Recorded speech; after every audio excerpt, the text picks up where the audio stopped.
Detroit River, you can see it is a beautiful start to the day. The sun glistening off of the Detroit River. Even though it's a gorgeous start, it may not last. Let's turn now to 7 First Alert meteorologist Hallie Vogel with a look at our chances for severe weather. Hallie. All right, we're talking about the afternoon into the evening hours, Allie. So yes, things are nice and quiet to start. The heat, the humidity will continue to build throughout the day. By the time we get into the afternoon, our heat index, how it feels when you're outdoors, will be in the upper 90s. So some of us will be closing in on 100-degree heat indices. The risk for severe weather comes mainly after 2 o'clock into the evening hours. The risk for damaging wind gusts, but also some larger hail.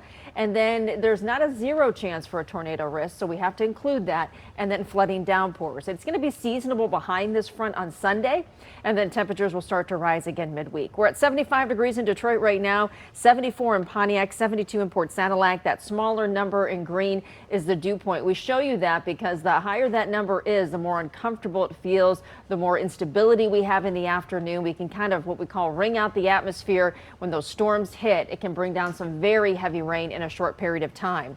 We're in the slight risk for severe weather outlined all across Metro Detroit. That is a category 2 out of 5 for scattered severe storms possible. The approaching cold front is really the culprit. We have the warm front overhead, so that's where we're getting our temperatures in the upper 80s to near 90. We see some advancing high clouds right now, but at least we're grabbing some morning sunshine before those clouds really kind of take control for the afternoon.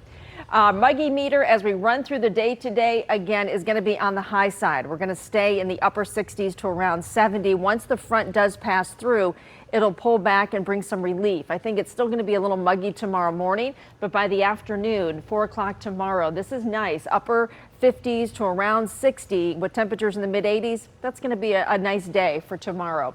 We do generally have that south to southwest wind. Winds about 10 to 20 and noticing some gusts up to about 25, maybe even a bit higher. So we're going to be watching that. If you do have plans to be out on the water, be aware that it is going to get choppy and it is going to be windy for the afternoon. So hour by hour forecast shows 2 o'clock, some of these storms start developing. Right now, it looks like it'll hold just to our west and then start to move through from 3 o'clock onward. I stopped it here at 4:30, and you can see fairly widespread clusters, a broken line of storms coming through. It should clear by about 9 o'clock, maybe even the latest 9 o'clock, and then things look generally quiet to follow. We'll see some sunshine on Sunday. Can't rule out an isolated shower or storm on Sunday. It looks very minimal, it looks very slight, so good news there. So we look at our rain and storm chances. You can see the outline here, how it continues to increase as we get into the afternoon and toward the evening hours. High temperatures today, we talked about it. If you're not well into the 80s, you're touching 90 for a high today with the heat, the humidity. It is going to be a hot start to the weekend. We settle down a bit, more seasonable tomorrow. Upper 80s to near 90 return for Monday. Monday and Tuesday look dry.